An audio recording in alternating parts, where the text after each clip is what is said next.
Bonjour, aujourd'hui je vais vous présenter le livre Dans les yeux de Lia.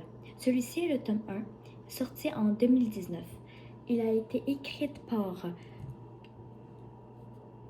Carbone et dessiné par Kuna. La maison d'édition est Dupuis, qui lui a été créée en 1938. Pour vous éclaircir plus, j'aimerais vous faire un bref résumé sur ce roman. Bien évidemment, pour vous faciliter à comprendre l'histoire, j'aimerais vous présenter avec les images suivantes les personnages. Voici Lia, le personnage principal du livre. Antoine, le meilleur ami de Lia. Adèle, une assistante au DVA, donc cabinet d'avocat du célèbre maître Martin de Vélican, et une des amies de Lia. La mère de Lia, Clément, un assistant de DVA, et l'ami de Lia. Madame Berton, Lia travaille pour cette dame spécifiquement. Muriel, une assistante comme les autres. Et pour finir, maître de Vellingham, qui est le patron de l'établissement. Tous les personnages que je vous ai montrés, ce sont les personnages secondaires, à part bien évidemment le personnage principal, Lia. Bref, enfin, je vais vous faire un bref résumé du livre. Tout d'abord, Lia a fait un accident il y a un peu de temps. Par plus tard, elle s'est reprise, elle a pris sa vie normale. Par contre, elle a perdu l'usage de ses jambes. Bien sûr, ça ne l'a pas bouleversée dans sa vie. Elle a été acceptée à un travail pour s'améliorer dans sa carrière. Mais puisque c'était un peu loin de où elle habitait, elle a décidé d'aller vivre avec son meilleur ami Antoine. Bien évidemment, elle a commencé à travailler, tout se passait bien, jusqu'à que on apprenne que en fait son but dès le début était de juste savoir qui l'avait laissé à l'accident de voiture, puis perdu, et l'a laissé perdre l'usage de ses jambes. Bien évidemment, personne ne le savait à part son meilleur ami, Antoine. Elle pense que ses parents ont été réduits à la silence par l'argent et elle est sûre que c'est Maître de Vellingham qui est derrière tout cela, qui cache la personne qui a fait perdre l'usage de ses jambes. Donc, elle ne dit à personne et va travailler comme une personne normale dans l'établissement. Et elle décide, dès qu'elle arrive, elle décide de regarder les archives, mais puisqu'il y a des escaliers et juste des escaliers, elle ne peut pas y accéder. Donc, elle décide d'appeler Antoine pour qu'il soit il se déguise en une autre personne pour qu'il vienne réparer le climat qui est dans son bureau. Et donc, il vient et Lia donne les clés des archives qu'elle a volées de Clément, l'assistant de Vellingham. Désolée pour la prononciation. Et va en bas, mais ne trouve pas le dossier de Lia. Et quand il remonte, il part, il dit rien parce que Adèle est venue et ils se sont pas pu discuter. Le lendemain, le soir même, Adèle va trouve l'adresse de Lia qui est chez Antoine et va porter le sac que Lia a oublié dans le bureau. Après que Adèle apporte le sac à Lia, elle constate qu'Antoine aussi est là-bas. Donc elle soupçonne qu'il y a quelque chose entre les deux. Le lendemain, quand Lia arrive au travail, Adèle est bien sûr un peu froide avec Lia car elle ne s'y attendait pas que la personne qui était venue réparer le climat allait le même soir être chez Lia. Elle fait quelques recherches et elle constate que Lia était en fait chez Antoine et non le contraire. Donc elle commence à vraiment soupçonner et elle essaie de vraiment aller au profond. Mais et donc elle décide d'aller à un dîner comme les autres avec Lia, mais pour cette fois-ci pour d'autres raisons. À la fin du dîner, Lia explique tout de A à Z, pourquoi elle est arrivée ici, pourquoi c'était spécifiquement ce travail, et Adèle accepte d'aider Lia pour trouver le coupable qui lui a fait subir tout cela. Et bien évidemment, Lia et Adèle se rapprochent un peu plus.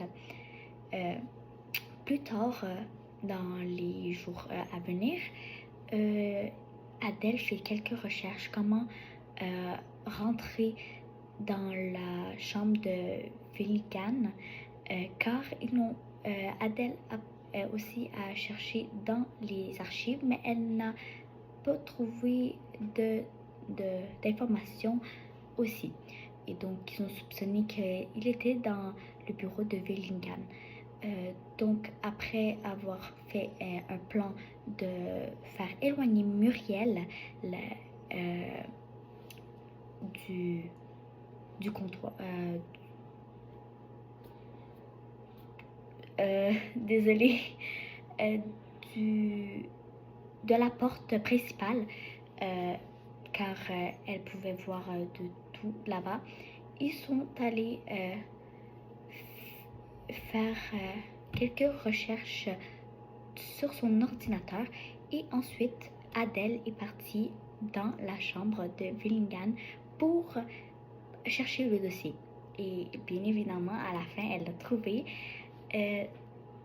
Mais soudainement, M. Villigan et son assistant Clément ont décidé de sortir de nulle part pour aller dans la chambre de Villigan, bien évidemment. Puis Lia voit tout cela. Donc, elle fait une crise. Elle s'évanouit et les deux sont toutes seules. Ils sont choqués. Il y a une personne qui ne sent pas bien et donc vont l'aider et ils laissent à Adèle plus de temps pour sortir de la chambre. Et après tout va bien, personne s'est fait attraper et quand à la fin Adèle puis Lia se met dans une place isolée pour que personne les voit et Adèle donne le dossier à Lia. Et on ne sait pas la suite à suivre. Pour continuer à présenter le livre, j'aimerais vous dire ce que moi je pense de ce roman. Et pour être honnête, moi je pense que le livre est vraiment extraordinairement bien, car elle est mystérieuse. Et il y a beaucoup d'actions, de mini-actions et ça donne envie de continuer. Et moi j'aime cela personnellement. Bien évidemment, il y a aussi il y a beaucoup de moments qu'on n'y attendait pas. Et je vous explique tout cela plus précisément dans les secondes à venir. Premièrement,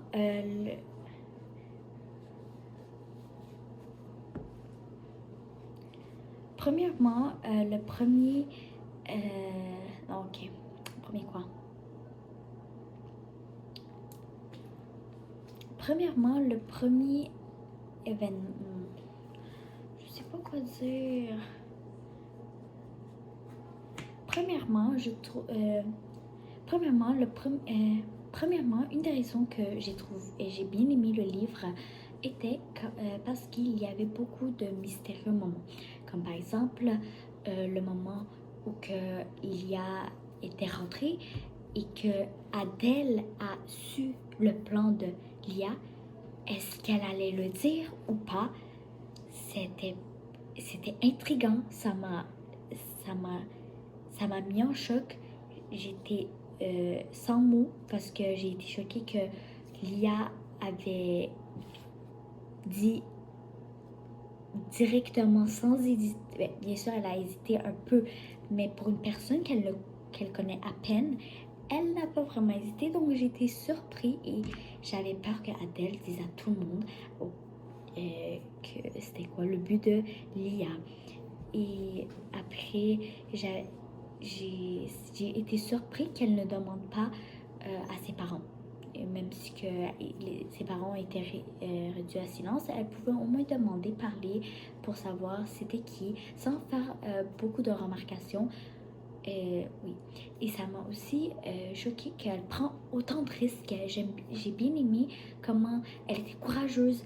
Elle s'en foutait de tous les risques. Moi, personnellement, jamais je ferais quelque chose comme ça, même si que je ne suis pas dans la même situation que Lia, bien évidemment. Mais ça peut aller, en étant réaliste, ça peut aller très très loin si les personnes, si la loi, etc., sachent ce que Lia et Adèle a fait pour avoir le dossier qui est normalement privé. Parce que c'est dans un bureau exprès qui ne doit pas être touché par les personnes qui sont par rapport, même si que Lia est dans le dossier, l'histoire a été faite et dans le passé, depuis que le dossier a été fermé, normalement ce n'est plus un truc du moment, donc il ne devrait pas être rouvert. Et ce qu'elle fait, c'est comme un des crimes. Bien sûr, c'est un roman. Et genre, j'ai été choquée qu'elle a autant de courage, elle soit déterminée à avoir son but. Et carrément, elle a dit à une des personnes qu'elle connaît à peine pour avoir le plus d'aide possible. Dans le futur tome, peut-être qu'elle va avoir de l'aide beaucoup plus des autres personnes. On ne le sait pas. Je n'ai malheureusement pas lu la suite. Ça m'a brisé le cœur. Personnellement, j'aimerais quand même savoir la suite car je veux savoir c'est qui a fait ça. Je suis déterminée à le savoir aussi. Je compte le savoir.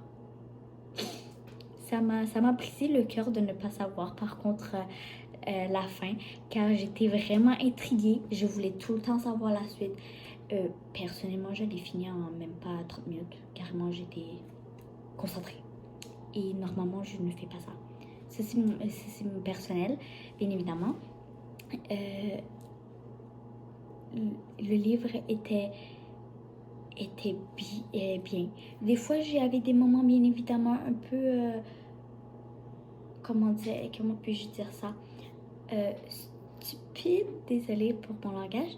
Car je trouvais que leurs intelligences n'étaient pas assez élevées des fois. Oui, mon avis personnel encore une fois.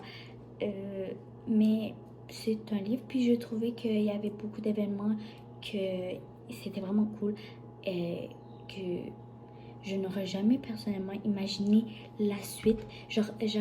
Quand je lisais, je pensais toujours à un autre événement, puis en effet, ce n'était pas du tout ce que je pensais.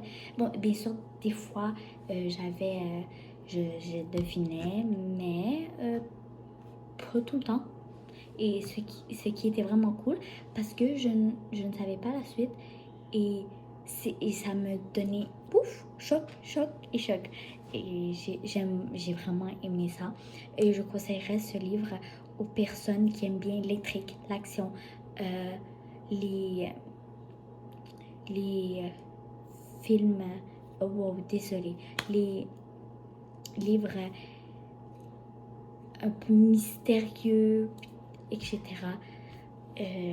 Bien sûr, pour moi, ce sera plus les jeunes qui vont aimer cela, parce que les adultes, ils aiment plus les trucs calmes.